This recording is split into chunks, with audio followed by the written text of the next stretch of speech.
Everyone, welcome back to my channel all in one. आज आपण इथे बघणार आहोत B.Ed सेकंड सेम मध्ये विचारण्यात येणारा स्टॅटा. तर त्याचा टाईप थर्ड आहे आणि हा प्रश्न समर 2018 मध्ये विचारण्यात आलेला आहे. प्रश्न आहे, खालील वारंवारिता वितरणावरून प्रमाण विचलनाची ST गणना करा.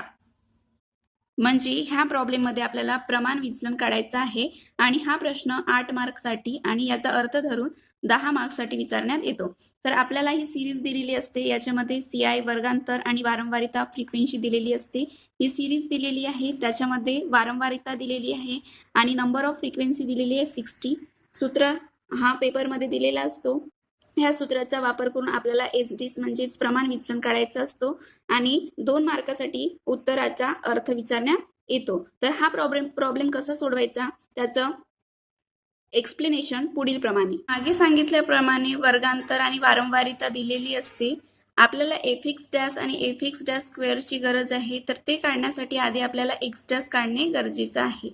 तर इथे आपण वर्गांतर आणि फ्रिक्वेन्सी लिहून घेतलेली आहे. आता x डॅश कसं काढायचा, तर मीन मध्ये जी पद्धत आपण वापरली होती, मीनचा व्हिडिओ मी अपलोड केलेली आहे, तो तुम्ही प्लेलिस्ट मध्ये जाऊन चेक करून बघू शकता.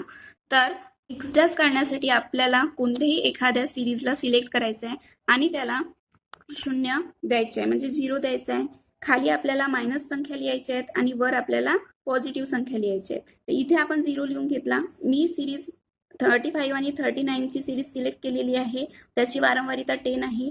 इथे 0 नंबर दिलेला, खाली आपल्याला मायनस संख्या लिहायच्या आहेत आणि वर पॉझिटिव्ह संख्या लिहायच्या आहेत. तर खाली 0 पासून सुरुवात केली आहे, तर -1, -2 आणि -3. वर आपण 0 च्या अगदी समोर 1 पासून सुरू करायचे आहे, 1, 2, 3 आणि 4. आता fx डॅश काढण्यासाठी काय करायचं आहे, फ्रिक्वेन्सी आणि x डॅश ह्या दोघांचा गुणाकार. तर 4 2 जा 8, 6 3 जा 18, 12 2 जा 24, 21 जा 20. पुन्हा तीच पद्धत, 10 × 0 0, 6 × -1 -6, 3 × -2 -6, 1 × -3 -3. आता fx डॅश साठी ज्या पॉझिटिव्ह संख्या आहेत त्यांची सेपरेट बेरीज करून घ्यायची आहे आणि निगेटिव्ह संख्या आहेत त्यांची सेपरेट बेरीज करून घ्यायची आहे. तर fx डॅश साठी जी आपण पॉझिटिव्ह संख्यांची बेरीज करून घेतली आणि निगेटिव्ह संख्यांची बेरीज करून घेतली, त्यांची आपल्याला मायनस करायचं आहे. तर मायनस केल्यानंतर किती मिळत आहे, 55. म्हणजे हा झाला आपला fx डॅश.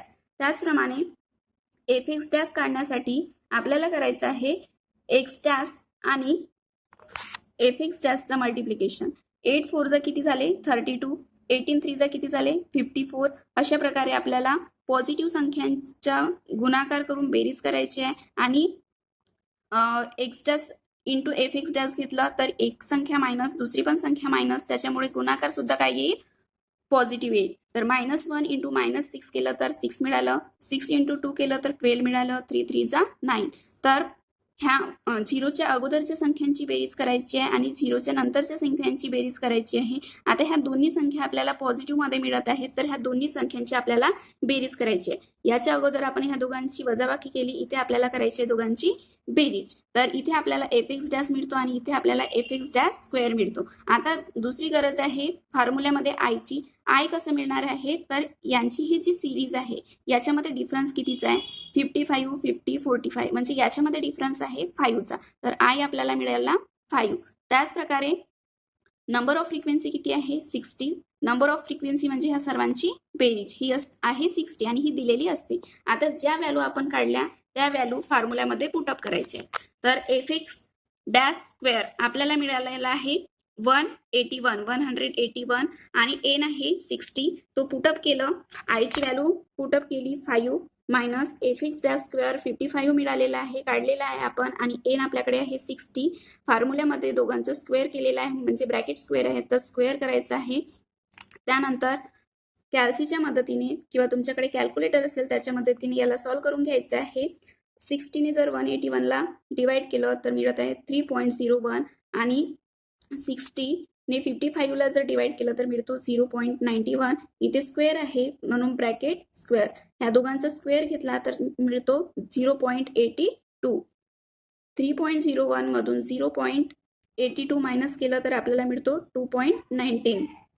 आता स्क्वेअर रूट मध्ये काय आहे, 2.19. यांचं स्क्वेअर रूट घेतलं तर मिळते 1.47. ह्या दोघांचा गुणाकार घेतला तर एस डी मिळाला आपल्याला 7.39. एस डी मिळालेला आहे 7.39. आता एस डी काढून झाला, आपल्याला काढायचं आहे मीन. तर मीन काढण्यासाठीचा आपण मागे फॉर्म्युला बघितला होता, M plus summation F X dash upon N into I.